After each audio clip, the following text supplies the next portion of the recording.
Assalamualaikum warahmatullahi wabarakatuh. Bertemu lagi bersama saya Lisnawati, mahasiswa semester 4 Kesehatan Masyarakat Konsentrasi Kesehatan Reproduksi. Di video kali ini saya akan menjelaskan tentang distosia. Baik, di video kali ini saya akan menjelaskan pertama-tama tentang apa sih itu distosia. Distosia ini adalah kelambatan atau kesulitan dalam jalannya persalinan. Nah, distosia ini dapat disebabkan karena kelainan his. Kelainan his ini ada his hipotonik dan his hipertonik. Nah, ada juga disebabkan karena kelainan besar anak dan bentuk anak yang biasa disebut dan hidrosepalus, kembar siam, dan prolap tali pusat. Ada juga karena letak anak. Letak anak ini bisa disebabkan karena letak sungsang dan letak melintang, serta karena kelainan jalan lahir. Nah, selanjutnya ada distosia karena kelainan his. Kelainan his ini dapat berupa inersia uteri hipotonik atau inersia uteri hipertonik. Inersia uteri hipotonik ini adalah kelainan his dengan kekuatan yang lemah atau tidak kuat untuk melakukan pembukaan serviks atau mendorong anak keluar. Di sini kekuatan his lemah dan frekuensinya jarang. Sering dijumpai pada penderita dengan keadaan umum kurang baik seperti anemia, uterus yang terlalu teregang, misalnya akibat hidramnion atau kehamilan kembar, atau makrosomia, grande multipara atau primipara, serta pada penderita dengan keadaan emosi kurang baik. Dapat terjadi pada kala pembukaan serviks, fase laten atau fase aktif, maupun pada kala pengeluaran. Inersia uteri hipotonik ini terbagi menjadi dua, yaitu inersia uteri primer dan inersia uteri sekunder. Inersia uteri primer ini terjadi pada permulaan fase laten. Sejak awal telah terjadi his yang tidak kuat atau kelemahan his yang timbul sejak dari permulaan persalinan, sehingga sering sulit untuk memastikan apakah penderita telah memasuki keadaan infartu atau belum. Selanjutnya, inersia uteri sekunder terjadi pada fase aktif kala 1 atau kala 2. Permulaan his ini baik, kemudian pada keadaan selanjutnya terdapat gangguan atau kelainan. Untuk penanganannya, yang pertama ini keadaan umum penderita harus diperbaiki, gizi selama kehamilan harus diperhatikan. Terus selanjutnya penderita dipersiapkan menghadapi persalinan dan dijelaskan tentang kemungkinan yang ada. Yang ketiga, teliti keadaan serviks, presentasi dan posisi, penurunan kepala atau bokong bila sudah masuk PAP, pasien disuruh jalan. Bila his timbul kuat, dapat dilakukan persalinan spontan, tetapi bila tidak berhasil maka akan dilakukan seksio cesaria. Selanjutnya, inersia uteri hipertonik adalah kelainan his dengan kekuatan cukup besar atau kadang sampai melebihi normal, namun tidak ada koordinasi kontraksi dari bagian atas, tengah, dan bawah uterus, sehingga tidak efisien untuk membuka serviks dan mendorong bayi keluar. Ini disebut juga sebagai incoordinate uteri action. Contoh misalnya nih, tetania uteri karena obat uterotonika yang berlebihan. Pasien merasa kesakitan karena his yang kuat dan berlangsung hampir terus-menerus. Pada janin dapat terjadi hipoksia janin karena gangguan sirkulasi uteroplasenter. Faktor yang dapat menyebabkan kelainan ini antara lain adalah rangsangan pada uterus. Misalnya nih, pemberian oksitosin yang berlebihan, ketuban pecah lama dengan disertai infeksi, dan sebagainya. Untuk penanganannya dilakukan pengobatan simptomatis untuk mengurangi tonus otot, nyeri, mengurangi ketakutan. Denyut jantung janin harus terus dievaluasi.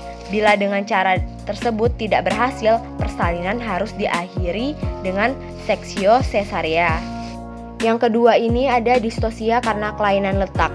Yang pertama ada letak sungsang. Letak sungsang ini adalah janin terletak memanjang dengan kepala di fundus uteri dan bokong di bawah bagian kafum uteri. Macam-macam letak sungsang ini ada letak bokong murni, yang dimana letak bokong dengan kedua tungkai terangkat ke atas. Yang kedua ada letak sungsang sempurna, yang dimana kedua kaki ada di samping bokong dan letak bokong kaki sempurna. Yang ketiga nih ada letak sungsang tidak sempurna, yang dimana selain bokong sebagian yang terendah adalah kaki atau lutut. Etiologi letak sungsang ini ada 6. Yang pertama, fiksasi kepala pada PAP tidak baik atau tidak ada. Pada panggul sempit, hidrosefalus, anensefalus, plasenta previa, dan tumor. Yang kedua ini janin mudah bergerak. Pada hidramnion multipara, janin kecil atau prematur. Yang ketiga ini gemelia. Yang keempat kelainan uterus pada mioma uteri. Yang kelima janin sudah lama mati. Dan yang terakhir sebab yang tidak diketahui.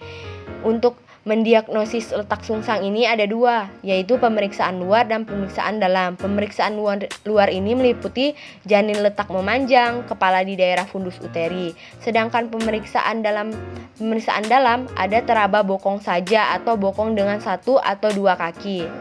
Untuk syarat partus per vagina pada letak sungsang ini, yang pertama, janin tidak terlalu besar. Yang kedua, tidak ada suspek CVD. Yang ketiga, tidak ada kelainan jalan lahir. Terus, jika berat janin 3.500 gram atau lebih, terutama pada primigravida atau multipara dengan riwayat melahirkan kurang dari 3.500 gram, seksio cesaria lebih dianjurkan. Pada poin kedua ini ada prolap tali pusat, yaitu tali pusat berada di samping atau melewati bagian terendah janin setelah ketuban pecah. Bila ketuban belum pecah disebut tali pusat terdepan. Nah, pada keadaan prolap tali pusat ini atau tali pusat menumbung, timbullah bahaya besar tali pusat terjepit pada waktu bagian janin turun dalam panggul sehingga menyebabkan asfiksia pada janin. Prolap tali pusat mudah terjadi bila pada waktu ketuban pecah bagian terdepan janin masih berada di atas PAP dan tidak seluruhnya menutup seperti yang terjadi pada persalinan, yaitu ada hidramnion, tidak ada keseimbangan antara besar kepala dan panggul, prematur, kelainan letak.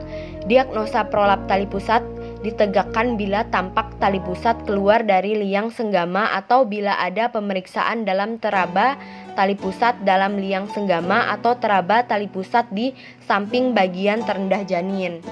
Untuk pencegahan prolap tali pusat ini dengan cara menghindari pecahnya ketuban secara prematur akibat tindakan kita sendiri. Untuk penanganan tali pusat terdepan atau ketuban belum pecah, yang pertama itu usahakan agar ketuban tidak pecah terlebih dahulu. Yang kedua, posisi Trendelbert. Yang ketiga, posisi miring arah berlawanan dengan posisi tali pusat. Yang keempat, reposisi tali pusat. Nah, untuk penanganan prolap tali pusat, yang pertama itu ada apabila janin masih hidup, janin abnormal, janin sangat kecil, harapan hidup, tunggu partus spontan. Yang kedua, pada presentasi kepala apabila pembukaan kecil, pembukaan lengkap, vakum ekstraksi atau forceps. Terus yang ketiga, pada letak lintang atau letak sungsang seksio cesaria. Yang ketiga ada distosia karena kelainan jalan lahir. Distosia karena kelainan jalan lahir ini dapat disebabkan adanya kelainan pada jaringan keras atau tulang panggul atau kelainan pada jaringan lunak panggul. Yang pertama ini distosia karena kelainan panggul atau bagian keras. Dapat berupa yang pertama kelainan bentuk panggul yang tidak normal ginekoid, misalnya panggul jenis Nagel, rasitis, skoliosis, kiposis, Robert, dan lain-lain.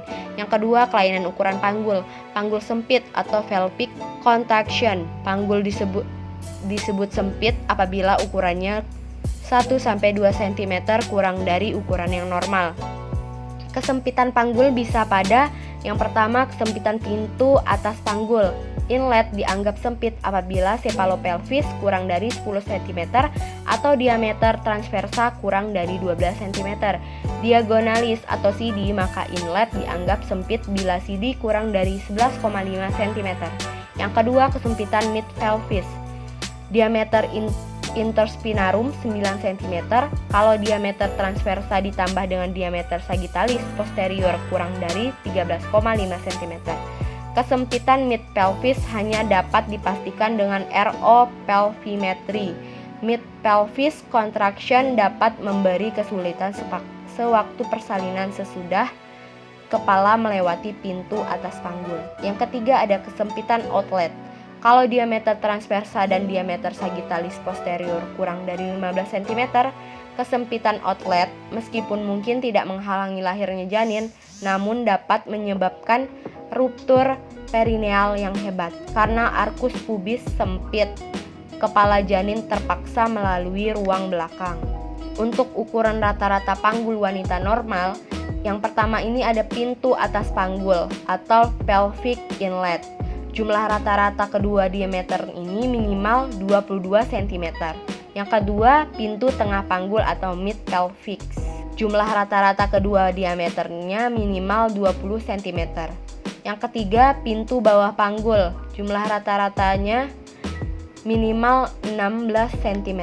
Bila jumlah rata-rata ukuran pintu-pintu panggul disebut kurang, maka panggul tersebut kurang sesuai untuk proses persalinan per vaginam spontan. Selanjutnya, kelainan jalan lahir lunak adalah kelainan serviks, uteri, vagina, selaput darah, dan keadaan lain pada jalan lahir yang menghalangi lancarnya persalinan. Di poin pertama pada kelainan jalan lahir lunak ini ada distosia cervicis, adalah terhalangnya kemajuan persalinan disebabkan kelainan pada serviks uteri. Walaupun harus normal dan baik nih, kadang-kadang permukaan serviks menjadi macet karena ada kelainan.